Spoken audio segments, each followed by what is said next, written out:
Welcome. You're listening to Uncuffed Conversations brought to you by Project 180. Where we talk real, no filters, no judgment, just truth and transformation. I'm Seth Campbell. And I'm Yogi. Together, we're bringing you voices from the streets, from the struggle, and from the comeback. We've been there, from dark places to new beginnings. And this space right here, it's proof that change is real if you want it bad enough. So lock in, open up, and let's get uncuffed. Who we got here, Seth? Well, why don't we ask him? Who do we got here? We got Jacob Jenkins. Jacob Jenkins. What up, boy? What's happening? How we doing? I don't know about the hat, but I'm happy you're here. Hey, listen. Hey, man. Die hard. You just can't blame some people. Some things. It's okay. It's okay. So how you been, bro? I'm good, brother. All right. Good. All right. Why don't you start out with a little bit about yourself? Who you are today, right now. So who I am today, I'm a father. I am employed. I am somebody that shows up constantly for other people. I am a part of Project 180. I am a business owner. I am somebody who takes recovery very, very serious in my life today, right? Recovery comes first. It comes over before my kids, comes before my girlfriend.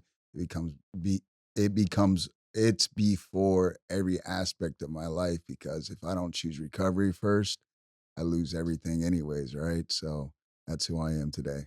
You know, it's funny. You sort of answered my next question, because some people out there just might say, how does he put his recovery before his family, before his kids? How does he do that? What would you say to that person?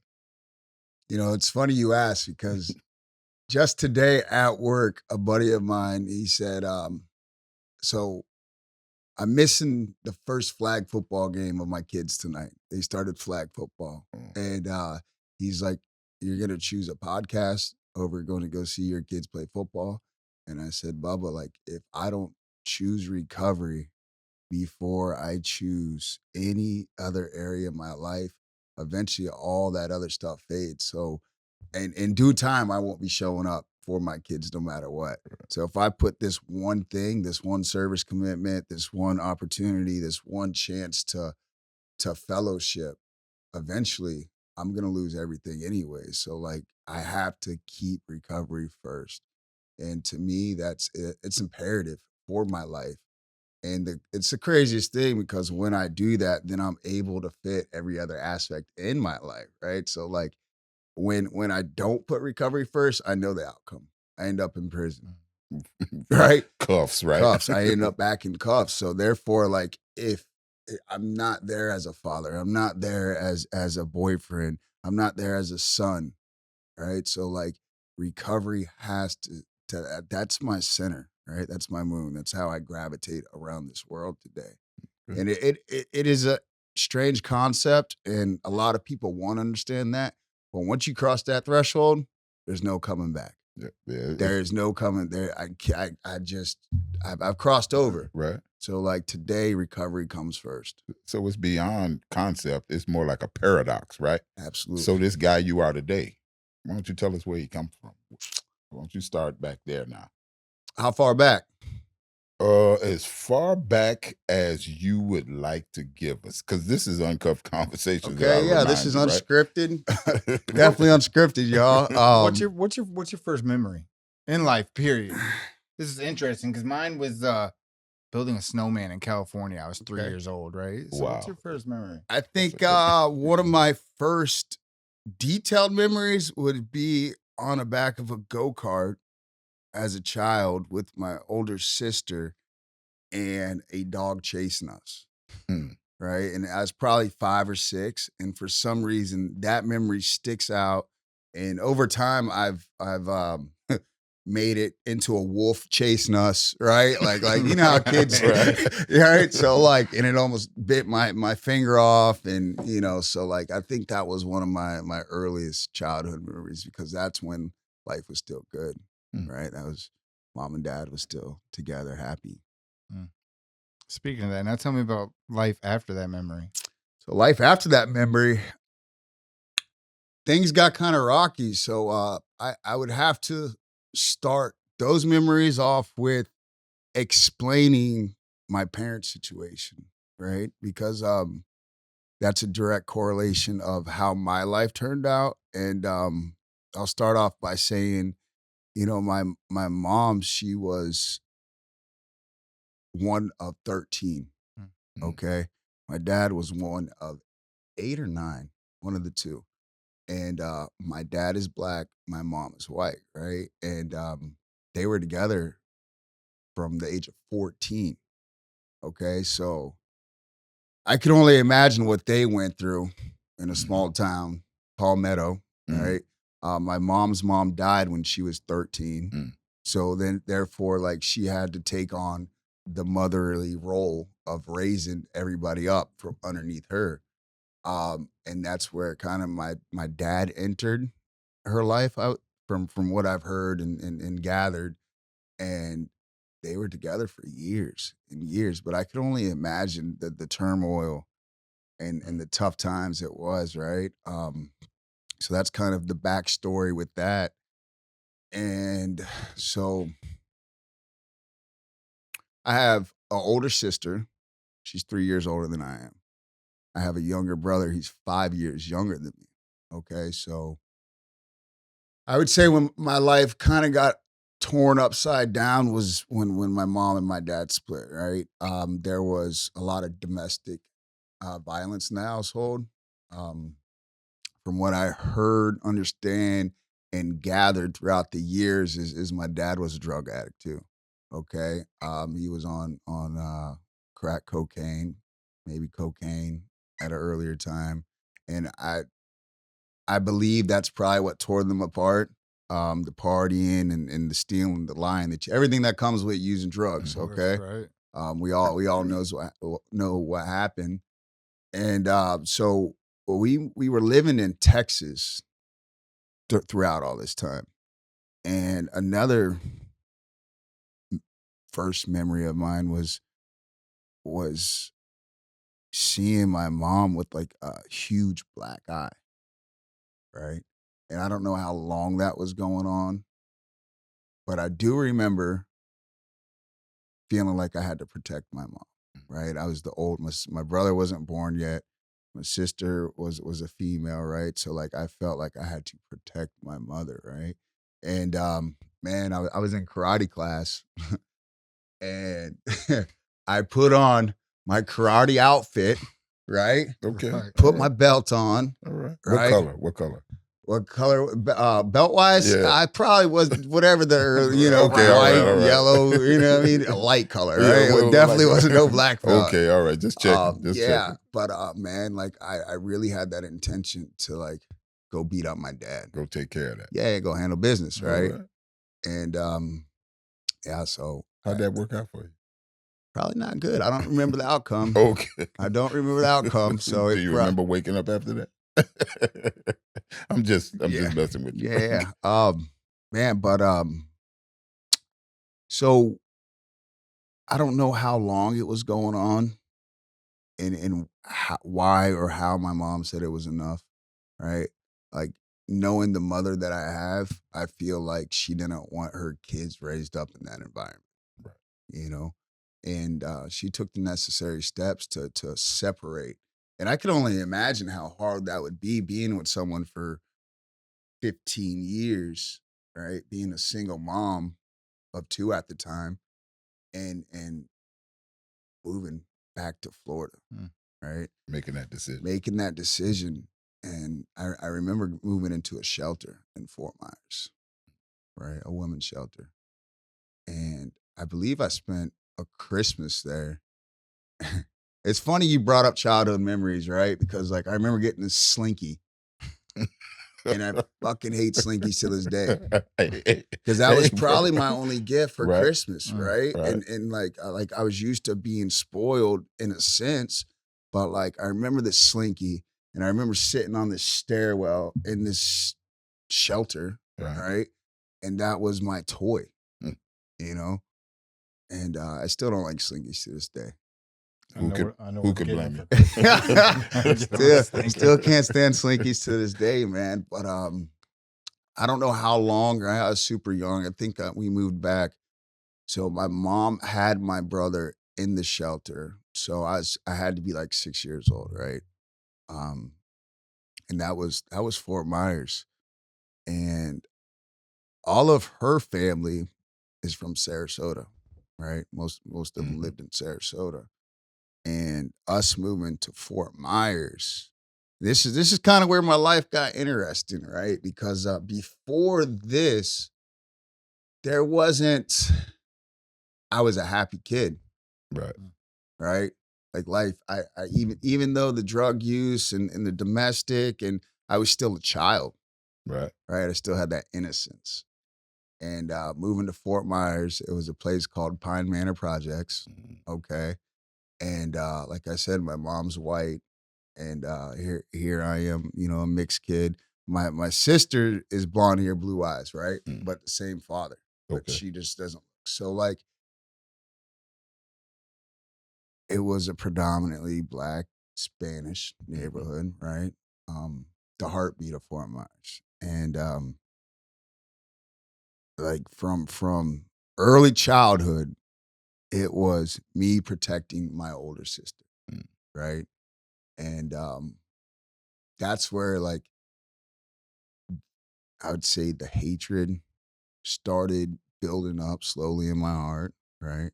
Because that was a lot of fighting, a lot of fighting just to go to school, just to, get off the bus and come home, right? If somebody picked on my sister, remind you, she's 3 years older than me, But she's and still your sister. and she's and she's tough as nails. Right. Like I took a lot of abuse from my sister. Like she was a straight tomboy. I Okay. never been whooped so bad in my life from any other man Yeah, that okay. I've been whooped from my sister, right? So like a lot of it was self-induced or self-inflicted because like she didn't put up with anything either. Right. So a lot of my toughness came from her, which is kind of different, Yeah. right? But I'll be the first one to admit that she was a hell of an athlete, straight tomboy, no Barbies in the house, Mm. right? Just and that was what we did, right? Fought. We fought a lot. We fought a lot. Well, I don't know. I don't think I don't think it's a bad thing if you got to fighting with your sister, right? Right alongside. Let me ask you this though. So would you call it? I heard you said there was what'd you say? Meanness, not meanness, but Hatred, hate. hatred. Hate. You hear that a lot, but you also hear hate's a strong word. Uh, so I'm going to ask you now to compare your feelings with that word. Was it more anger or was it hate? It was hate. Okay. Hate started developing in my heart, right? Because here's why. Is because I didn't fit the mold, right? Everybody around me looked different, Right. right? So like I'm an 80s baby. Right. Okay. So there wasn't this mixed kid era, Right. right? If you will. Mm-hmm. Um, I didn't have a father at the home, Right. right? So like nothing in my And- life was the same as my peers, right? So when you start to feel different, and we're poorer than other kids, right? My mom was a single mom; she was a waitress, gone, right, working nights. So like, yeah, it was definitely. And then on top of that, like my dad wasn't right, and he was my rock when I was young, right? He was my best friend when I was younger. Like I wanted to emulate him, right? And so like, and it wasn't call me on the weekends type of thing. right. It was Out of there. out of there, right? Like here today, gone tomorrow type of thing. And back then I feel like parents didn't explain anything to kids. It Right. was just how they Yeah. parented, right? To Mhm. no fault of their own. That's just how it was. Right. And we didn't ask no questions. Better not. Better not, Yeah. right? No. Like that's just what it was. So like me not understanding life or understanding that like people go their separate ways or having any type of comprehension of what just happened to my world, right? That definitely developed. And then that feeling of less than started kicking into me, right? Because again, like I didn't look like everybody else. Right. You know what I mean? So like I didn't You're have any different. I'm different. Right. Different, right? So like I didn't have anything or anybody to identify with, Right. you know? Um So, um, when it comes to the less than feeling or the different feeling, when you were 12, 14, did you actually identify those feelings? Because you can now. You're clear headed, you're clear minded. You this is what we do is we we identify our feelings and we learn to accept what we identify as. But then, did you ever stop and identify your feelings or or I think I buried my feelings. uh Okay, so I'm gonna tell you guys a story, and I distinctly remember this time. Right, I was 10 years old, and I told myself, I said, "Man, if my dad does not call me for my birthday, which is in January, right? He already missed Christmas. That's it. He's dead, mm, right?" And that was the day I became a man in my right, own mind, Mm. right? Right. At made 10 this years old, I made that yeah, decision that like, and on top of that, like I wasn't gonna feel those feelings, right, you know. So I started Mhm. Mhm. burying my emotions, burying right.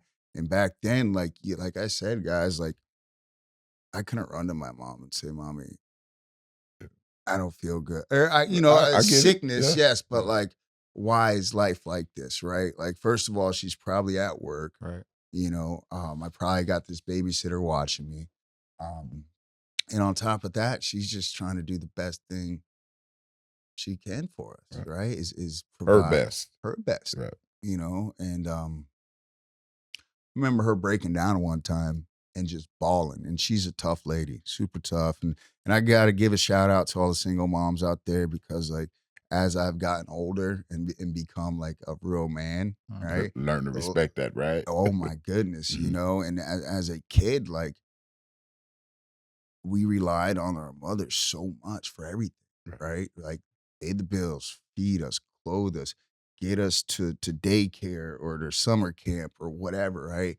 And like I'm trying to figure out where all the time came from for her right, to be able to Mm. do those type of yeah, things, right? So like I have to give a shout out to single moms out there that's holding down the fort and that is providing for their kids, mhm. Um So what happened? How long were you in Fort Myers? Fort Myers. So okay, so like I said, 10 years old, that's when I became a man. We moved from Fort Myers to Venice when 6th grade. So that was probably 13, 12, 13, something like that. You moved to Venice. You're right. Where Venice, Florida. where'd the trouble start? Trouble started in Fort Myers. Like I said, I cultivated that mindset Mhm. of I'm grown. It's 10 years old. At 10 years old, Grown. I'm grown, right? My mindset was you can't tell me what to do, Mm, Right. right? And even if you do, I'm not gonna listen to you. And then like that bad boy image, because again, like I'm I'm I'm a mixed dude, right? So like I always felt like I wasn't black enough and I definitely wasn't white enough, right? So like I had to outdo everybody. right, Mm.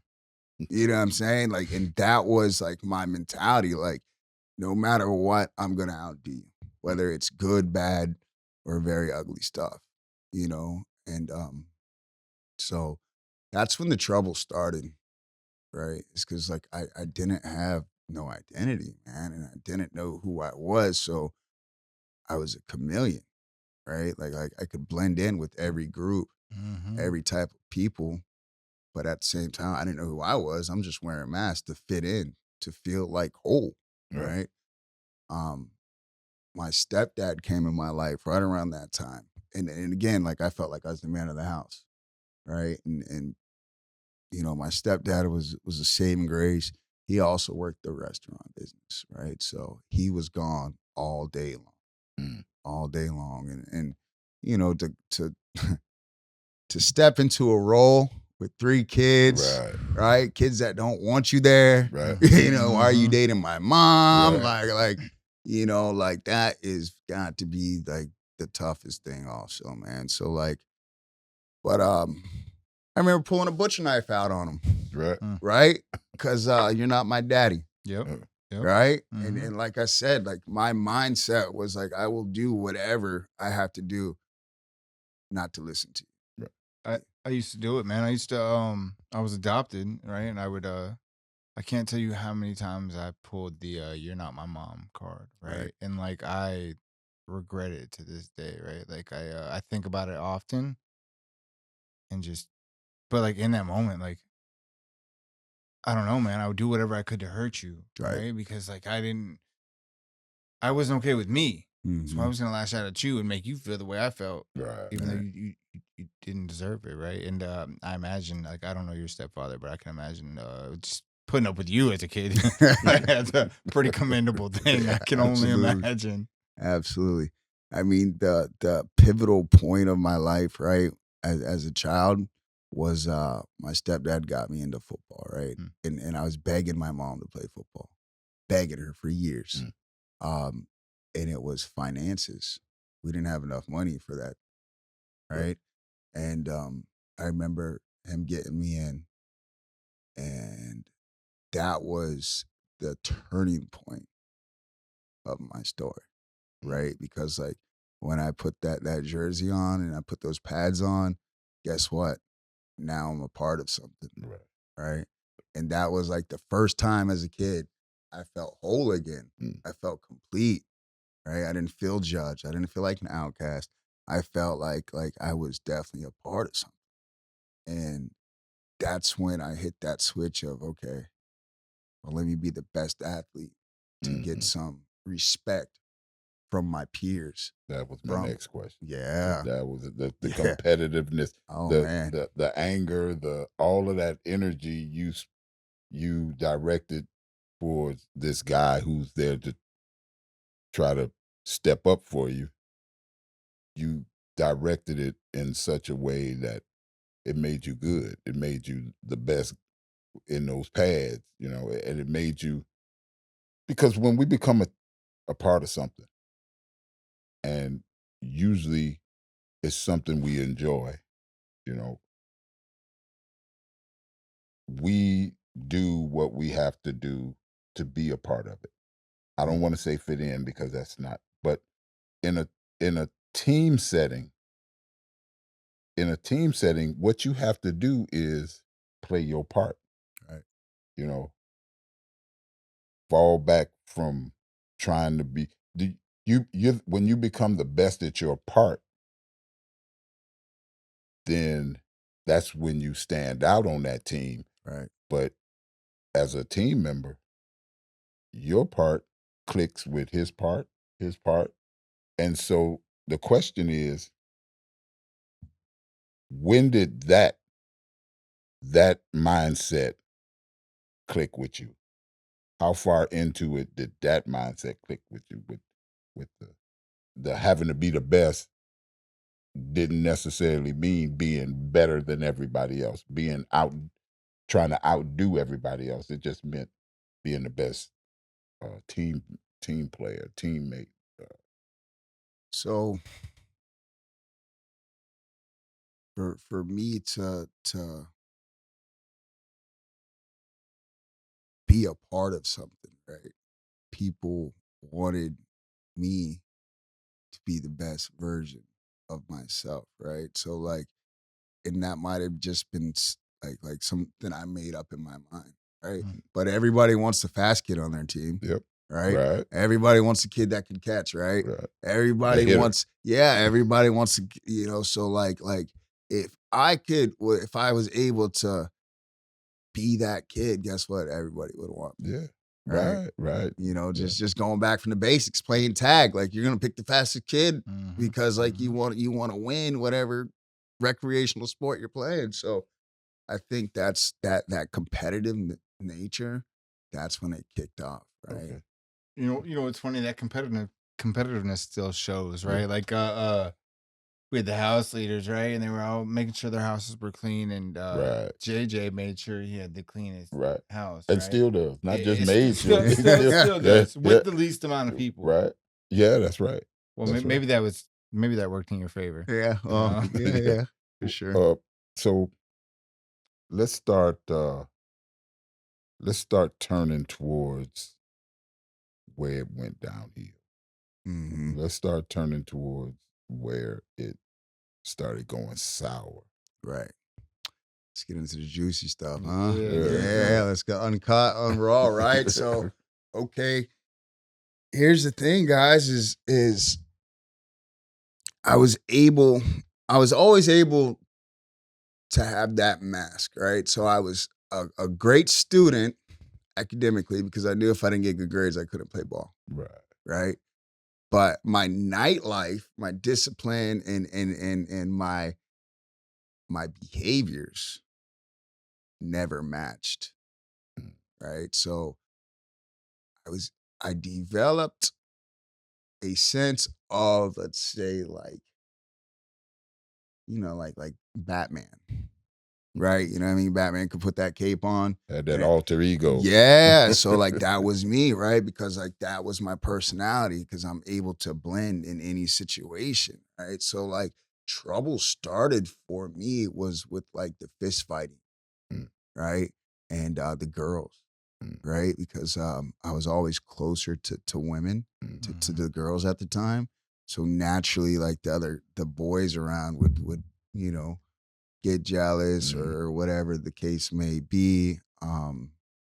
So like the fighting, that was my first times of man, like it's Yeah, I gotta it get might end up bad, right? Um, I stayed away from most illegal activities until the move happened, right? So like when I moved from Fort Myers and talk about a culture shock, right? I'm in Pine Manor, the heart of the city, Mhm. the hood, right? Brotherhood. They used to call it Crime Manor, right? So like I moved to Venice Island, Hmm. Ooh. right? We moved into a one bedroom, wasn't like one bedroom, five people, Mm, right? Um, and that's when I would say, is here I am leaving all the bonds I've made, right? Again, so like I'm leaving everybody. I got to start this whole new journey mhm, of making friends, getting liked, being accepted. Who is this kid, right? So like I went from polar opposites, Venice area is completely right light, mhm. right, compared to where I was just at. That was So interesting how you just described the white people. light, Light. yes, Okay. yes, All yes, I'll right. take super, it. I'll take it. super light, right? So that's when I had to step up, right? That's when like the hatred was probably most severe. Right. Now I only lived in Venice for 1 year and then I moved to Inglewood, Florida, which was even lighter than Venice, right? So man, like, and I kid you not, guys, like literally I moved there in 6th grade and I got in a fight for 3 weeks straight, every single day, Mm, every single day without failure. And I probably got beat up a lot, right? mhm, But like I'm showing up. Mhm. right? Because again, like that's my self-worth. Right. Is like you're not gonna punk me, you're not gonna try me, you're Right. not gonna get over on me. Um, and man, it was pretty racist back then, Mm. right? And like I said at the beginning of this thing, is like this mix thing was not so prominent back Right. then, Right. right? Like there's okay, so there was three black kids and one other mixed kid in my entire school, Okay. right? So that's how I grew up in that phase of my life. So yeah, man, it was super racist.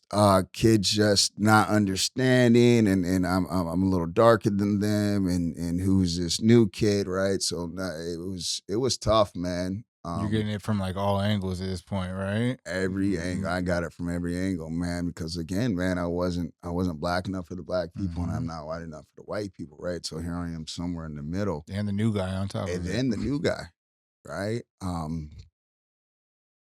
But again, like they got me into football, Mm. right? My first year, right? So I was playing Pop Warner my first year, and that's where I became accepted again, right? And so it was kind of like my saving grace, man, like Mm. because that was the only place like I felt complete, whole, and accepted.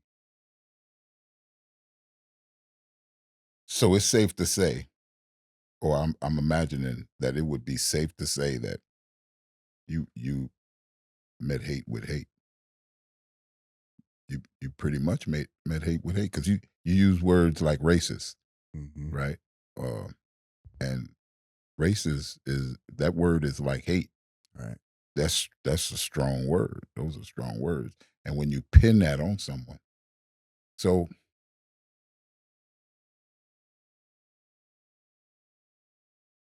feeling you, relating to you, uh, those feelings start to turn into hate. You Hmm. know, um, what does that do to you? How do you escape that? How do you escape that in your mind? How do you what did you do? I'm not what you how do you do it now? Because Right. we know Right. you're the man you meant to be today. But back then, what did you do to escape those feelings? Suppression. We talked about that. Yeah, it was stuffing. So like Stuffing. my It's my dangerous. emotions are super numb, Mm. right? Like I was never an emotional kid growing up, right? Because all these feelings were stuff. I didn't have an outlet to pour out or to say, "Yo, I'm hurting," or anything like that. And again, like I just turned how my outlet was fighting, right? My outlet was sports. That was the only way I could express myself, right? And then when things probably seventh grade, I would say, that's when I started dibbling and dabbling, Mm. right? Um, with breaking the law. Okay. And again, like I got to be the best at everything. So, Yeah. right. So seventh grade, we wanted to drink some alcohol. Well, obviously we can't afford beer or buy it for that Right. matter. So, man, like, why not just break into the liquor store? That's simple, huh? Right. That's an easy fix, right? Right. Right. And then, so like, I'm an extremist to the core. Yeah. Right. And that's what I did. I broke into the liquor store the first time I got drunk. Mm. Mm. Right. And we didn't just take one bottle, we cleaned out the liquor store Mhm. and had a stockpile for months. Mhm. Right. Um, Eventually I got caught for it. Mhm. Right. And I had to pay the consequences. So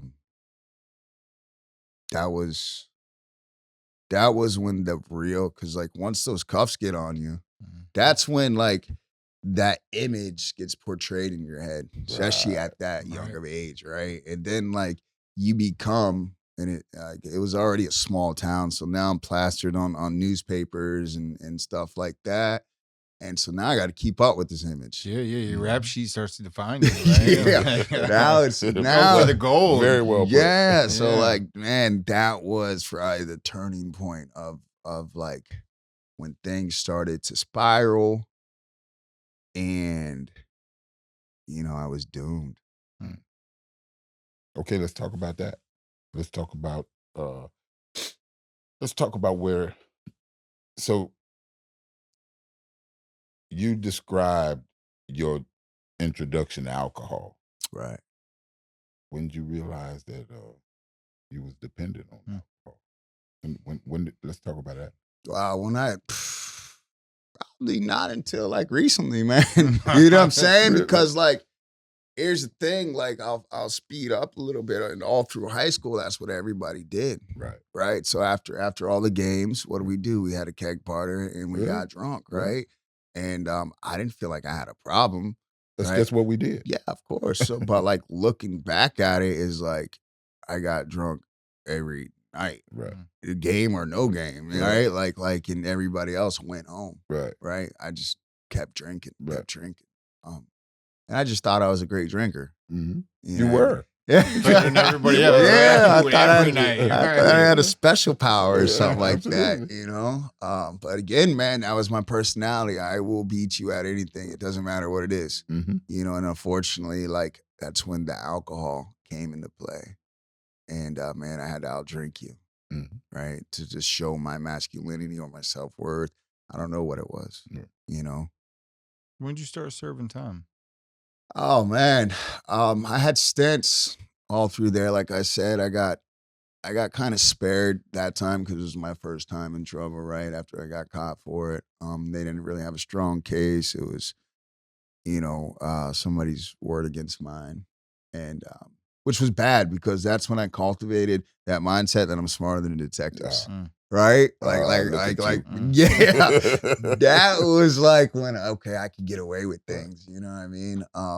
And so I think the first actual time was, so I did some JDJ time, right? I did, I think, a few hours, 7 days, something, I don't even remember. But I don't even remember what it was from. That's how bad that, like, Mm-hmm. because it didn't matter. All that stuff starts to blend in. Yeah, it after a just while, didn't right? matter, right? Right. Man, like I just had that mindset. It's like I don't give a f, Right. right? That's Mhm. when Tupac was heavy, me Mhm. against the world, Yeah, right? right. Like real shit. It was funny because like You at believed Thank- it. You at- bought into I it. what? Like you couldn't tell me different. I was just at Thanksgiving and my mom brought out the pictures. And it was me throwing up the West Side. You Right. remember that poster with Yeah. Tupac like that, right? You know my Tupac hype song? Shorty wanna be a Shorty thug. wanna be a thug. Yeah. Saying Yeah. that. That's your joint, huh? Mine That's was it? me against the world. Yeah. Okay. Right. All right. And I bought into that lifestyle, But man, I had several stints. But here's the thing, guys, was because I was from such a small town and I was an excellent athlete, I got away with a lot Of stuff. of stuff. Right. And only because of Right. that athletic ability, Mhm. man. Like there were so many times that like I literally should have been gone for a long, long time, man. And I got spared, I got blessed, But eventually Caught up. that shit don't matter no more, right? Man, one of the hardest hits for me was before school. Me and my best friend, right? We had to do some weight training before I think we had basketball practice or something. And this was before school started, right? So like after the weightlifting, we would sneak out and smoke a little reefer, Mm. right? Get your Your mind buzz, right for get the your day, buzz. you know. Man, and there was a detective out there Hmm. on the trail, Right. right? And so naturally he's like, "What are you guys doing?" And man, I had like a little bowl, I had a little reefer on me, and that was what, ninth grade. Yeah, ninth grade, right? So I got jammed for that. But again, since I was this up and coming athlete, they slapped me on my wrist, right? But still, it was a mockery at school. Right. So now, like, all the parents heard about it. Mm. You know what I'm saying? and now they don't want me hanging out with their kids because I'm the bad Yep. kid, Right. right? The crazy part, it wasn't even my reefer. I was partaking in it, but I had pockets on at the time. So Sticking to that story, are you? No, it's the truth, right? I get you. I get you. Me and my best friend, we joke about that till this day. Like, I said, man, I wish you had fucking pockets, Right. right? Yeah, Because that stigmatism follows you. You Yeah, know what I mean? yeah. And like, Hey, absolutely. so Absolutely. like that was going into my 9th grade year, and so now like I'm not that innocent child going into high school, right? Right. Couldn't escape the image anymore. Right. No, bro, I have that stigmatism. You're that about guy me. now. I'm that dude, right? Stay So away like the from. deans, the principals, like, man, and that's you feel that energy, Yeah. Hell yeah. right? Shit Oh, yeah. happens, they're coming to Well, you. you walking through the halls, and they're in the halls. You feel that Right. energy. It doesn't matter. And it's a bad thing, right? Because like as a kid, you want to portray that image, right? Well, if this is what you think about me, this is what I'm gonna do. Yeah, I'll show you. I'll Right? show Yeah.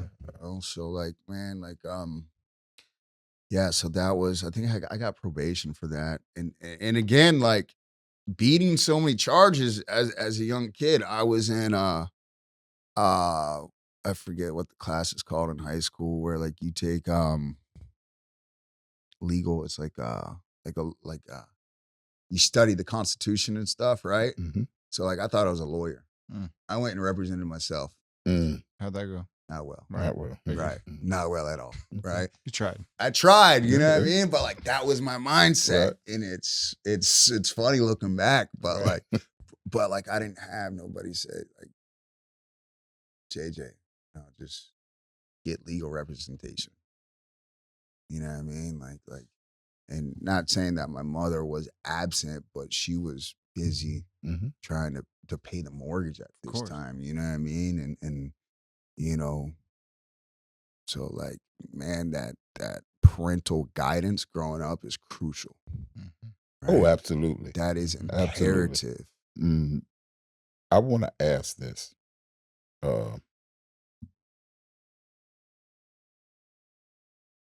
When did it get bad?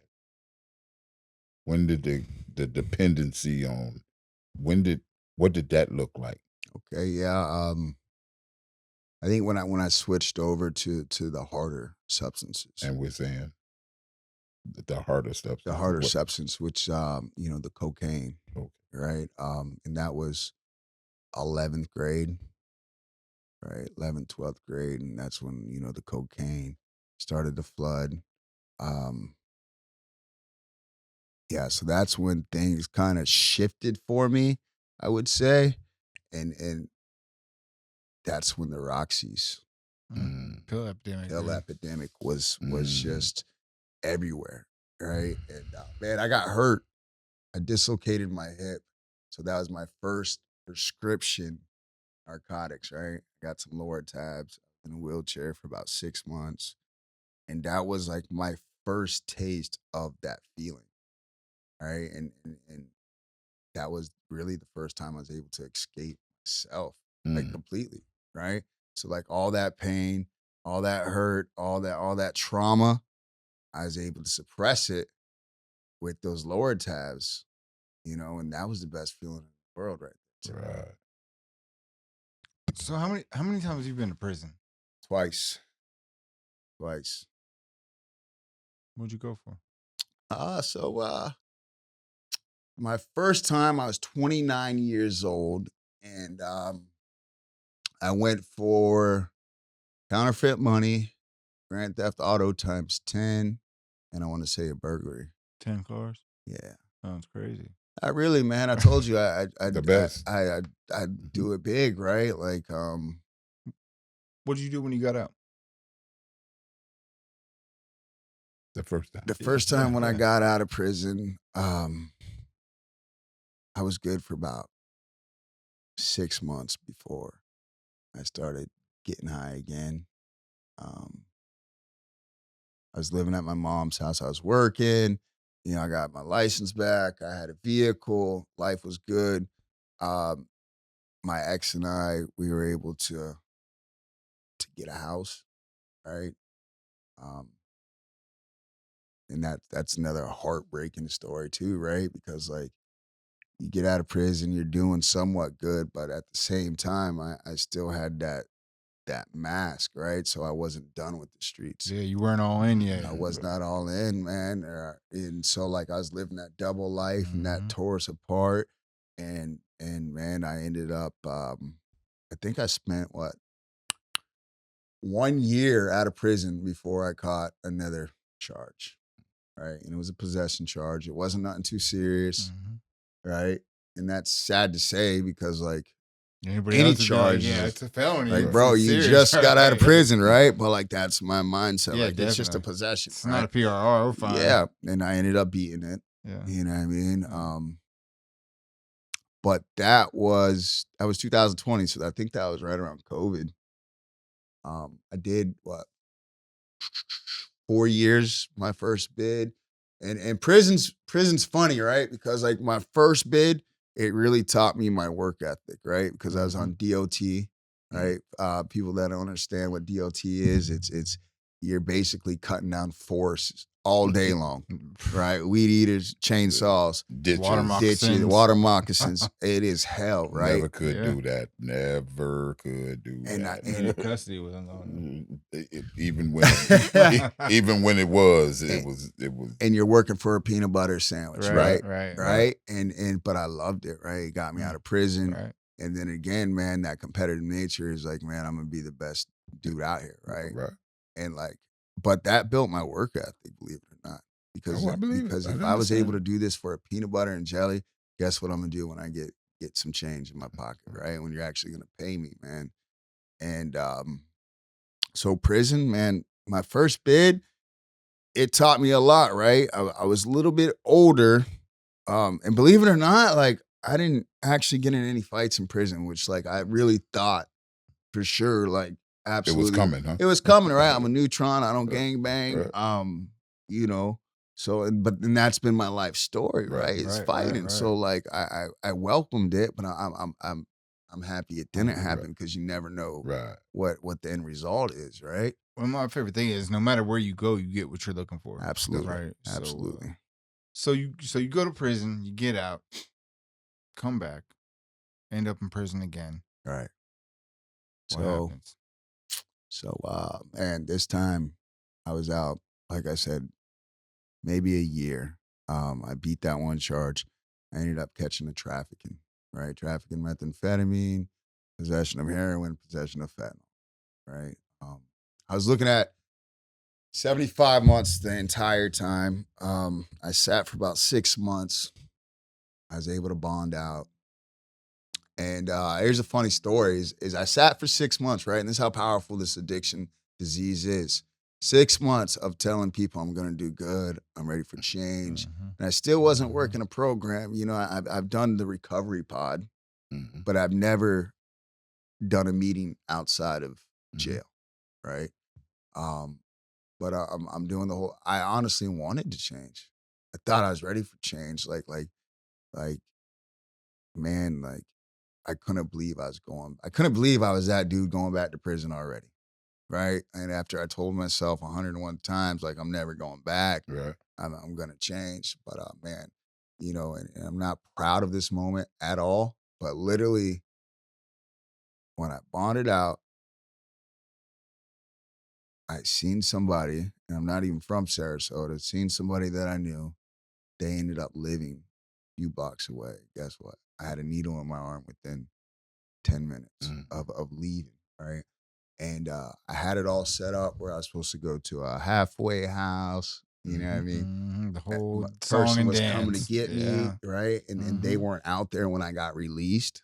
You know what I mean? That was your excuse. That That was was your my reason. excuse, right? Right. Right. And I'm not proud of that moment, but that moment made me today, right? Because it was such a sad moment of my life. I was able to go to Salvation Army, right? Go sleep on the mats there, right? So like I still did that, um, and I thought I had enough time to clean my system, but of course a bed opened up Mhm. the Right next away. the Yeah. next day, right? And I only got high that one time, All it takes. right? That one time, Uh, I jogged in the morning trying to sweat that shit out, man, Right. Garbage drinking the bag. water, right? And then I get back to the center and they're like, you got a bed ready for you. And I didn't have any of these principles yet. Right. Honesty, open-mindedness, or willingness. Mhm. And right, I wasn't living like that. So I get to that particular halfway house and I got to pee in a cup. I got to do the drug test, Mhm. right? And I come up hot from methamphetamine, Drop dirty. right? And he's like, well, if you were honest with me, I might have been able to work this thing out a little bit. And so I had to pack up my stuff right then and there, right? Way in Sarasota. So what I do is I go back to what I know. The efforts. So, question. Well, not a question yet. What makes it so important too is like, and that's what Project 180 does, right? Like you mentioned, you got out of jail, right? And your ride wasn't there, Yeah. and it was so easy to turn towards what you know, right? Right. And I think, we hold Project 180 near and dear for like that purpose, right? Right. Like actually, Yogi was at a bus stop before he got here, waiting on a guy to get off the bus, Yeah. right? And because that's one of the most important times. But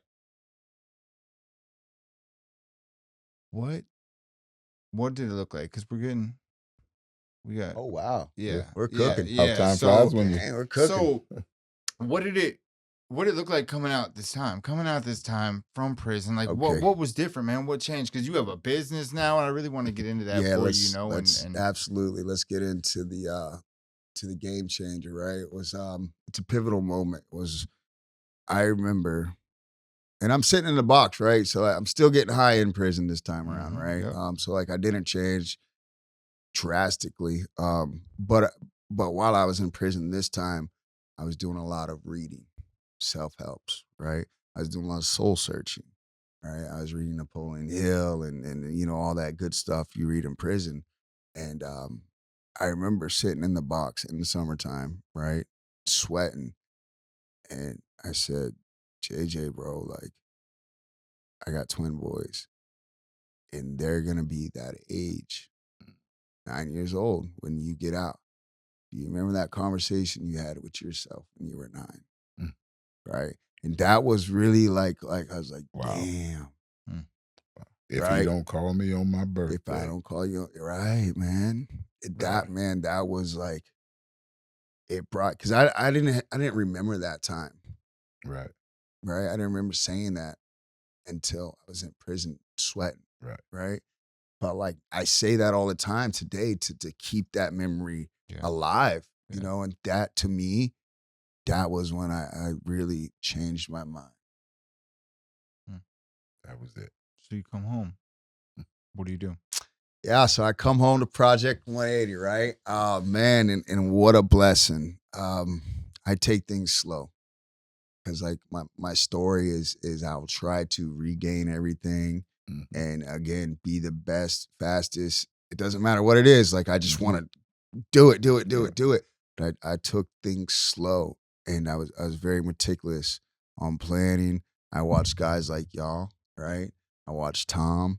I watched people that had all the things, and I'm not talking material, but had the people, their loved ones, right? They were whole, they were happy, right? That's what I wanted. That's what I seek, and that's what I'm doing today. Um, I show up today, right? And that's the game changer, man. Is I keep showing up, bro. Um, and like I said at the top of the hours, I put recovery first. And you work for Atlantic TNG right now, right? I do. Huge supporters of Project 180, by the way. Absolutely. Big shout out to Atlantic. What's next? Yeah, so man, Atlantic, like let's give a shout out to Atlantic because they gave me an opportunity, one, hiring me, Mm. two, like I'm a manager there, right? I'm somebody who was employable. I could not hold a job longer than 4 months Mm. tops, right? I'm training guys there today Mm. for my position, right? For management position. So like Atlantic has taught me how to be like a good mentor, a good leader, right? I got 10 guys underneath me, right? So like that's the beauty of Atlantic, right? But my next chapter in life is it's called canine conditioning. Yeah, I'm pretty Okay, sure. I'm that's pretty what. sure I got a picture of a SRQ. van in my phone this morning. Canine I conditioning didn't get the photo. SRQ. Like, no, no, I'll send it to you later. Yeah, Okay, all we'll right, get all there. Yeah, right, we'll all make right, sure you Hey, see we'll it. get all there. right. We'll get there, man. And what it is, it's Sarasota's first mobile dog gym. Okay, Yes. all right. So Yes. you're an innovator too, then, huh? Well, yeah, it's Okay. for good today, right? For Man, good. I love you because you. I see you show up for your kids. I see you show up for other dudes. But the most important person I've ever seen you show up for was JJ. Mm, We've watched JJ uh, come from a place of skepticism, right. apprehension, Mm. not yours, ours. Right. You Right. know what I'm Mm. saying? We won't talk about that right now. But with all that said, we watch you now with honors, Yeah. right? We Yeah. we watch you now with so much s- with pride. Right. That's our dude. Yeah. Watch him go. He's at the gym. And you show up for your kids. You at every ball game. Sans this one today. Right. Sorry about that, partner. Hey, it's But we just want you to know, man. We see you. We see you. We see you for real. Do you see yourself? not yet, right? Not yet. There's a lot more to accomplish, and we're just getting started. It helps when you can when you stop, JJ, and you say, you know what? I'm proud of myself. You can do that, bro. You Absolutely. can take the second to do that. And it's funny because me and Stacy were talking about that this morning, I believe, and it's celebrating the achievements, Mhm. right? The small achievements, what we think is small, which once was large, right? Right. The things we come across today and things we do today were unimaginable at Mhm. one point, right? Absolutely. Yeah. So celebrating those is huge, no matter what it is. Right. Right. Whether it's you, I don't care if it's you tied your shoe or you Right. bought a Right. new pair of Right. shoes or you gave a guy $20, like, Right. or you started a business, Right. right? Like it's acknowledging Absolutely. and accepting and recognizing. Absolutely. And do not ever detract from that. Whatever you do, don't do yourself the disservice of taking from that. Right. It's a disservice to yourself. Listen, thank you, bro. I love you. Absolutely. I Yes, appreciate sir. it. Okay, partner. All It's an right. honor. I want to shout out Max Shoe Studios for having us. Oh yeah, absolutely. Absolutely.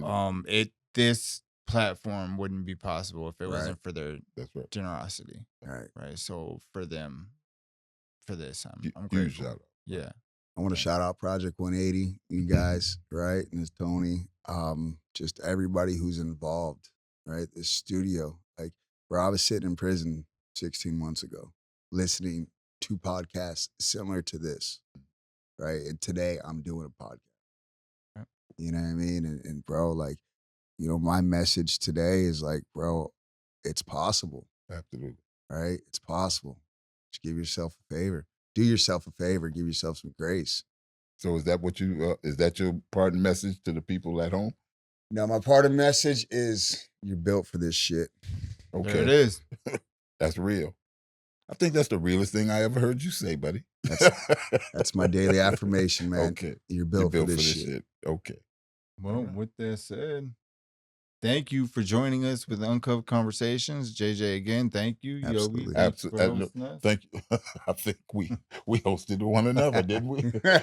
Hey, bro, I just want to say thank you, man. Yes, I want to say thank you for being a part of this, and we really appreciate. And somebody at home is going to appreciate you too. That's a wrap for this episode of Uncuffed Conversations, brought to you by Project 180, where the cuffs come off and the truth comes out. If something you heard today hit home, don't keep it to yourself.